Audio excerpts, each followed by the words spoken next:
Hurricane Erin is barreling up the East Coast, a massive storm disrupting beach vacations from Florida through New England. The weather is expected to intensify throughout the day and into Thursday. Rob Marciano reports from the Outer Banks. Dangerous waves are slamming the North Carolina coast, where lifeguards have already rescued dozens of people from rip currents. The governor warned residents to stay out of the ocean.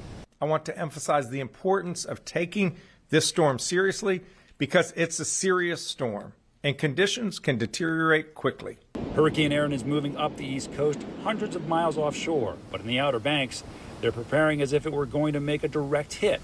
Mandatory evacuations are underway, and heavy equipment is helping to shore up the dunes. The waves are going to be huge that come in. They're going to create a lot of overwash. It doesn't matter whether it hits us or doesn't. If you get that volume of water, it's a problem. Beyond that front loader or wheel loader, you can see those homes. They're on the brink as well. So those homeowners, along with hundreds of others here, have evacuated. Houses. Not Tom Newsom. He's lived in the Outer Banks nearly 40 years and says he's never evacuated. It's a little bit of a hindrance, but you got to look where we live. This is what it is, so it's a trade-off. Farther north, swimming is banned along much of the Jersey shore, although the red flags didn't stop determined surfers from hitting the waves. I wanted to swim in it and I didn't really get to rinse myself off that much.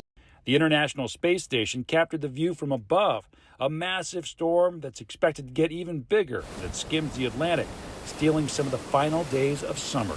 Rob Marciano, CBS News, Nags Head, North Carolina.